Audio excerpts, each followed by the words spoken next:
So Jesse, that had a $1 million idea for you. No, it's actually a pretty good idea. Actually, In pretty terms scary. of the form factor, Who's joking? so I don't know if you are looking at like camera sales, but the Polaroid cameras, like they're really still popular with like zoomers. So if you guys had like a form factor that's very very similar, and maybe put they have like portable printers, like Polaroid like printers. If you guys were to slap that in as well, that might actually be. This is not what I'm talking about. On. Oh, we're not talking about that idea. Not at You all. want me to say the other idea? Because I can easily say. Go for it. Yeah. Okay. Sure. Go for it. No, you say it's your idea. Don't let me take all the credit. I don't know what you're referencing. I have a lot of good ideas all the time. Oh, this guy right here. He said, take pictures with a rock camera of UFOs / Bigfoot and win $1 million. And they had to verify it with GPS verification. That leverage that was so community of UFOs and Bigfoot and whatnot, and then with a strong payout, and you just have a large demographic of buying your camera, and maybe something good comes out of it. Who knows? Yeah, I mean, ultimately, I'm sure there will be pretty esoteric use cases for our cameras. I mean, all technology ultimately is going to be, many dual-edged sword. Well, more like many-edged sword. I don't know. This metaphor doesn't really work, but it's going to be used for a lot of different things, and we're not going to have control over that. So, if you want to use it, pictures of Bigfoot, to go for it. I just want to say, like, this version of this camera is, I don't know how many versions of the sort of camera that we've actually gone through to get to just even the idea, not just even the iteration physically, but one of the earlier ideas that we had was like building a cartridge system for the camera that would essentially give you kind of like a Game Boy cartridge, where if you could essentially you get to choose the back end of sort of what chain or what destination or what you want for the camera, and it would almost be like an app, but it's a physical thing. And the key, the sort of key that you can't access, the identity of that, sort of the soul of the device essentially would be the cartridge. So you can kind of swap it with different cartridges. You might still do this in the long run, but that's something that we've definitely thought about, is like, how do you swap the back end? Like, where do you want this to go? Dude, that's interesting. You're onto some great ideas, man. Because I have a young stepdaughter living in my crib right now, and she collects old cameras. Why? Don't know. But she said, I was like, why don't you just use your phone? It's so much better. She's like, nah, it doesn't feel better. And I was like, what you just said doesn't make any sense. Like, you can't measure feelings. And she's like, well, I do. That's why I got 5 of these old cameras. And that's why I use them to take pictures. And I was like, we don't have anywhere for you to develop your film. And she's like, I'll have it one day. I'll have my own place to develop film one day. And I'm like, okay, all right, do your thing, right? I think you're definitely, that would be cool. We've done like a bunch of user interviews as well, and it just feels to us that we're onto something, in the sense that people are tired of taking photos on their iPhone, and people are tired of taking on their Android phones, and etc. And it's less about the ease of taking these photos anymore, but more about how it makes people feel. And again, I think we're trying to lean into the fact that, hey, like, this is not an iPhone. Like, this is bulky. And the point of it is not that it's better in that sense, but it's just like the kind of future that you actually want to be a part of, which is feeling like it's real again. Something very, very simple, but gratifying and also nostalgic is, I'm sure all of us are here old enough to remember having to, blow into cartridges to make them work on whatever, N64, SNES, whatever. There is towards your sentiment of building a product that has feel to it, noise, actuation, like these are very important things. Like, if you think about anything that you actually have nostalgia for, there was always like a sound or like a physical feel that may be it may be attributed to that your specific feeling of, oh man, I miss that. Why can't things be the way that they used to be back in the day, right? Whether it's the rumble controller feel of like an N64 controller, or the booting up of like Windows back in the day. It just seems like if you're going for feel, I would imagine you guys took into account when you actually snap a picture of somebody, that needs to be probably uniquely your sound and your feel, but that also has some remnants of like, feels like a Polaroid camera, or feels like, and this would probably be like, I guess you guys probably found out in your user interviews of people, using DSLRs, and then also going back to, developed film.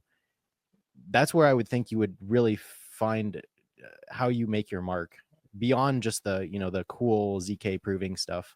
That sometimes people care, but normal people generally don't. We're nerds. Yeah, we Definitely do, not. but yeah.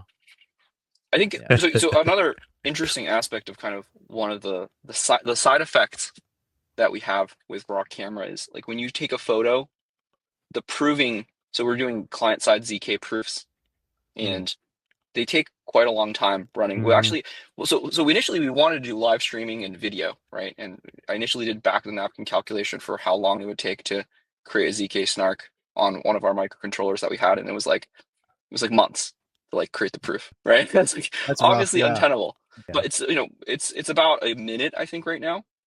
It's about 60 seconds or so, 50, 60 seconds. And the reality is initially we were like, okay, that's not good. Like this is going to be like terrible user experience. But then we started thinking about it and kind of reframing it less as this thing that takes a really long time, but more as this is like the exposure period for the Polaroid. You know, you're like going like this, and then also kind of tying into this like kind of poetic idea that, all right, so there's all this energy and money going into training models that are generating these images, and so this is the cost that you have to pay for the photos to also be real. And that's you know, this is like how we communicate that. We don't know if that's actually communicated or not, but that's kind of how we felt. You need the sound. You know, the sound of when seriously, like I'm serious. Like you're not wrong. You're not wrong. Yeah. Like when you hear the little motor whirring on the Polaroid as like the image is coming out, like you should play that sound, and that, you know, mentally for a normal person, you can say that's tied to it's proving your photo or developing your picture, right? It definitely needs to be a feel, right? Because I remember when we moved from the phone line infrastructure for making phone calls to a digital infrastructure for making phone calls, and it was silent. There was no noise because you weren't using analog cables, so they had to artificially make noise so that the people understood that the line was still open.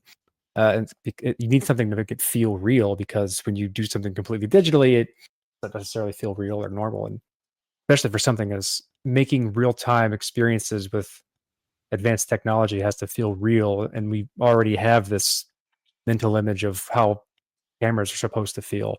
At least if that group of people still wants to do it. I'd thought about that. And I think, you know, again, we don't have a speaker on the V1, but we have plans in the future at some point to add a mic and a speaker. Partially, or it might even be its own separate thing. We've considered in the past to like make a, you know, like a rock audio, or it's like you can record things that are audio that are real and it's tied to GPS or things like that. So yeah, there's definitely plans to support audio in some form or another in the future. There's also plans to support video. Video is actually like a relatively easy one that we could retroact. We have OTA updates on the raw camera, so they connect to the internet, obviously, and it sort of allows for us to update to audio. So it's video, you know, at some point. But yeah, I think part of another reason, another sort of like request or question we've gotten frequently is, well, why not just do this on an iPhone? And again, kind of leaning back into you want this to be something that, you know, has a physical feel that's meant for this specific purpose. One of the other thing is we want to add other sensors, right? Like we want to be able to add in we built kind of this operating system that can essentially, we can add more sensors to it, and we can add drivers, and it kind of has this layer that will help facilitate all these things sort of happening together. So it provides us the flexibility to, even in the longer run, if we really want this camera, you know, think of it more as kind of like a robot head. If you want to add arms or other things, or you want to prove that like things have happened in the real world, we could. And it provides us with the flexibility, because that's kind of the future that we think eventually these things are going towards. I wonder if there's some sort of like modular, like you really want to combine nostalgias here, like combine Lego, like the feel of like Lego, like you plug things together. Like for instance, the Raspberry Pi that I was holding up, right? I threw it into a case I got off of Amazon. It's got the GPIO pin was it like the pinout stuff there? So like, you know, conceivably, I don't know what like how firm you guys are on the V1. I guess it's already been sold. D bought one, but you guys should really think about, you know, to your point, proving audio, like making things pluggable is really like something that I find that for me, right, when I mount like a shotgun mic on a camera, or when I'm like any sort of the cool camera attachments. It's like it makes it very very easy. If you can also Tactical. be able to prove audio, yeah, exactly. It's like So yeah, hot it's right now. tactical. It's tactical. Yeah. For those of you listening or watching, and you want to go pre-order, go to rock.camera and buy one. You scroll down to where it says pre-order, and guess what? No, wait, it's actually right at the top. Right at the top, there's a pre-order button at the top right, or in the middle of the screen. But guess what? You click pre-order, and then you can pre-order it. I think it uses, and you can pay with crypto too, using Coinbase Commerce. So nice and smooth, right? Nice and smooth for all you crypto users out there. Good one.